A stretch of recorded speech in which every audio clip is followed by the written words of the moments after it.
Assalamualaikum warahmatullahi wabarakatuh. Perkenalkan, nama saya Nur Fauzia, di sini sebagai pemateri mekanisme pemilu 1 di PKMP FPPSI UNJ 2023. Nah, di sini yang bakalan kita bahas adalah pengertian pemilu sendiri, ya.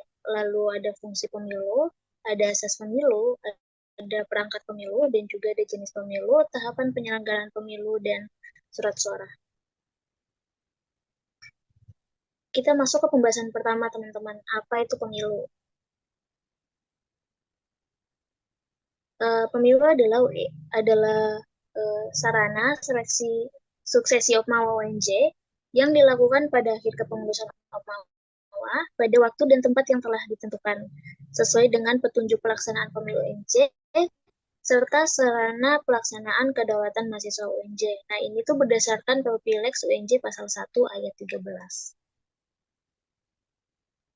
Nah, untuk fungsi dari pemilu sendiri adalah sebagai perwujudan sistem politik demokrasi Indonesia, yaitu dari rakyat, oleh rakyat, untuk rakyat. Nah, kalau dalam ranah kampus sendiri, artinya dari mahasiswa, oleh mahasiswa, untuk mahasiswa. Di sini itu ada asas pelaksanaan dan penyelenggaraan pemilu UNJ. Yang pertama ada langsung, yang kedua ada umum, yang ketiga ada bebas, yang keempat ada rahasia, dan yang kelima ada jujur, dan yang terakhir ada adil. Nah, untuk perangkat pemilu UNJ sendiri itu ada 4, teman-teman. Yang pertama ada panitia seleksi atau pansel. Yang kedua adalah ada komisi pemilihan umum atau KPU. Yang ketiga itu ada panitia pengawas pemilu atau Panwaslu. Dan yang keempat ada Dewan Kehormatan Penyelenggara Pemilu atau biasa disebut DKPP. Nah, untuk panitia seleksi sendiri itu membuat kebijakan dalam tahapan kegiatan yang berhubungan dengan penseleksian atau pemilihan ketua KPU UNJ dengan persetujuan lembaga legislatif mahasiswa UNJ. Nah, pansel ini teman-teman terdiri dari yang pertama ada ketua BPM fakultas, yang kedua ada anggota aktif BPM maksimal 2 orang, yang ketiga ada anggota BEM fakultas atau 1 orang delegasinya, yang keempat itu ada anggota aktif BEM fakultas maksimal 2 orang. Yang terakhir itu ada ketua KPU fakultas atau anggota KPU dari administrasi dan hukum periode yang lalu atau maksimal 2 periode lalu. Nah, untuk KPU atau Komisi Pemilihan Umum itu ada masa kerjanya KPU itu dimulai sejak diangkatnya ketua KPU sampai selesai laporan pertanggungjawaban KPU NJ yang dibacakan di forum tertinggi di universitas atau di pusat, ataupun di forum tertinggi sesuai dengan tingkatannya seperti fakultas ataupun prodi. Nah, struktur dari KPU itu sendiri ada ketua KPU, ada sekretaris KPU, ada juga bendahara umum, divisi administrasi dan hukum KPU, lalu divisi acara KPU, divisi logistik KPU, dan divisi humas KPU. Teman-teman bisa lihat sendiri kalau struktur dari KPU itu sebenarnya lumayan familiar kalau teman-teman udah sering ikut kepanitiaan. Tapi di sini tuh ada satu divisi yang emang cuman ada di KPU, yang yaitu divisi administrasi dan hukum, di mana divisi administrasi dan hukum ini atau adhum ini itu mempunyai job desk yang lumayan konkret, di mana dia mengurus berkas-berkas yang diserahkan oleh calon ketua BEM-nya maupun calon anggota legislatifnya itu. Lalu dia juga mengesahkan atau memeriksa apakah berkas-berkas tersebut sudah cocok atau sudah sesuai dengan syarat yang diberikan untuk pendaftaran. Nah, selanjutnya ada Panwaslu, di mana Panwaslu atau panitia ini dibentuk oleh MTM-UNJ bersama lembaga legislatif mahasiswa daerah dan bertugas untuk mengawasi ini jalannya pemilu UNJ sesuai dengan peraturan perundang-undangan yang ada di UNJ. Nah, Panwaslu ini melakukan pengawasan penyelenggaraan pemilu, lalu dia juga masa kerjanya itu sejak dimulainya atau diangkatnya anggota Panwaslu sampai selesainya laporan pertanggungjawaban Panwaslu ini agak mirip sama KPU.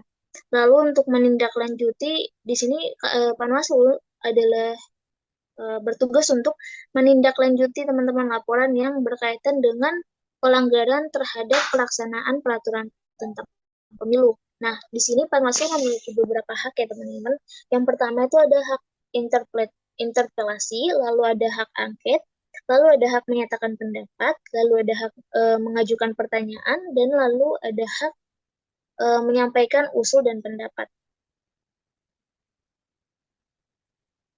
Selanjutnya ada DKPP atau Dewan Kehormatan Penyelenggara Pemilu. Nah, untuk DKPP sendiri, teman-teman, itu adalah lembaga yang bertugas untuk menangani pelanggaran kode etik penyelenggara pemilu UNJ dan sengketa pemilu. Nah, DKPP UNJ ini tidak ketika ada sengketa yang tidak dapat diselesaikan oleh Panwaslu, baik pada tingkat universitas, fakultas maupun prodi, maka DKPP ini akan turun tangan. Dan DKPP ini keanggotaannya terdiri dari Ketua MTM UNJ atau utusan pengganti Ketua MTM-nya, lalu ada Ketua BEM UNJ atau utusan pengganti Ketua BEM-nya, dan yang terakhir itu ada satu orang mahasiswa umum. Nah, untuk jenis pemilunya sendiri, kita punya dua jenis pemilu, teman-teman. Yang pertama, jenis pemilu eksekutif, dan yang kedua ada jenis pemilu legislatif.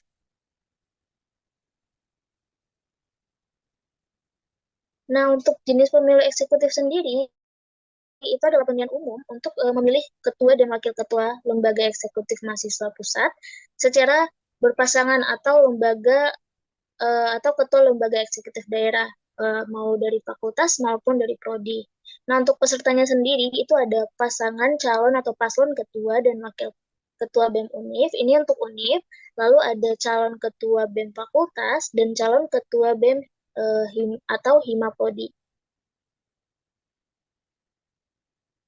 Nah, untuk pemilu legislatif sendiri, teman-teman, nah pemilihan umum untuk memilih anggota lembaga legislatif mahasiswa, baik tingkat pusat maupun daerah, teman-teman. Tapi bedanya dari pemilu legislatif dan eksekutif ini, kalau eksekutif itu, dia memilih ketuanya, memilih ketua. Tapi kalau untuk pemilu legislatif ini, dia hanya eh, anggotanya saja. Jadi yang pesertanya itu adalah calon anggota MTM UNJ, ada calon anggota BPM Fakultas, dan juga ada calon anggota Lembaga Legislatif Prodi. Nah, untuk tahapan penyelenggaraan pemilu UNJ nih teman-teman. Yang pertama, kita bentuk dulu pansel. Ada namanya pembentukan pansel. Setelah pansel itu dibentuk, ada juga pembentukan DKPP dan Ketua DKPP UNJ. Setelah pembentukan itu dibentuk lagi pembentukan Panwaslu dan Ketua Panwaslu UNJ. Nah, setelah itu dipilihlah Ketua KPU UNJ oleh Pansel. Pansel ini bertugas untuk mencari atau memilih Ketua KPU UNJ. Setelah dipilih Ketua KPU UNJ, maka akan ada pembentukan panitia KPU UNJ. Ini tuh udah termasuk universitas, dari fakultas juga, sama dari prodi, teman-teman. Setelah itu, diadakan pendaftaran peserta pemilu UNJ yang tadi, legislatif maupun eksekutif, teman-teman. Setelah itu, nanti setelah administrasi dan hukum atau divisi adhum ini mengesahkan bahwa si pendaftar ini sudah melewati jalur administrasi dan berkas-berkasnya sudah lengkap, maka akan lanjut pada penetapan peserta pemilu UNJ, teman-teman. Nah, terus setelah penetapan peserta pemilu UNJ, teman-teman, itu akan ada masa kampanye, di mana masa kampanye ini calon-calon ketua BEM atau pasangan calon ketua BEM itu menyatakan visi dan misi mereka. Setelah masa kampanye ini selesai, akan ada masa tenang, di mana masa tenang ini semua atribut kampanye itu sudah dilepaskan sebelum nantinya kita akan memasuki pada pemungutan suara dan perhitungan suara. Setelah masa tenang yang tadi saya jelaskan itu, akan ada pemungutan dan perhitungan suara. Di sini akan dilakukan serentak se-UNJ. Lalu setelah itu ada masa pengaduan sengketa hasil pemungutan suara. Setelah dilakukannya perhitungan suara, akan ada di mana masa pengaduan sengketa. Jadi apapun pelanggaran ataupun yang terjadi di perhitungan suara itu akan dilakukan pengaduan. Ketika pengaduan itu telah selesai dan masalah itu sudah selesai, maka akan eh, ke tahap berikutnya atau tahap penetapan hasil pemilu UNJ. Nah, di sini ada dua surat suara teman-teman. Yang pertama surat suara kertas dan yang kedua surat suara web Psikora. Nah, untuk surat suara kertas sendiri itu adalah ada syarat sah surat suaranya. Yang pertama harus ada stempel KPU-nya. Yang kedua itu ada tanda tangan petugas KPU. Dan yang ketiga itu ada dicoblos pada salah satu kandidat pada tempat yang disediakan. Lalu yang terakhir itu surat suaranya tidak rusak. Nah, untuk surat suara kedua atau surat suara melalui Epsikora, ini mempunyai mekanisme memilih, yaitu yang pertama teman-teman bisa login menggunakan NIM dan password di Siakat, lalu memilih calon pada masing-masing kotak suara, kemudian disubmit.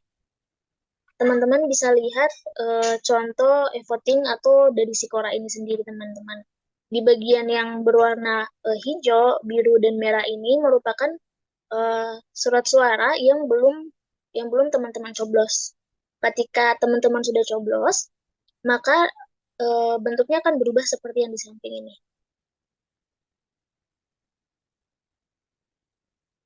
Lalu di sini ada kemudian kotak suara konvensional, di mana kotak suara konvensional ini terdapat tiga kotak suara, teman-teman. Yang pertama ada kotak suara universitas, lalu ada kotak suara fakultas, dan ada kotak suara prodi, jurusan, ataupun tumpon. Nah, di setiap selesai sesi pemungutan suara atau kotak suara itu akan segera disegel menggunakan segel KPU yang nantinya berisi keterangan tanggal dan petugas yang bertugas saat itu juga. Mungkin itu saja yang bisa saya sampaikan dan jelaskan. Kurang dan lebihnya mohon dimaafkan. Wassalamualaikum warahmatullahi wabarakatuh. Terima kasih.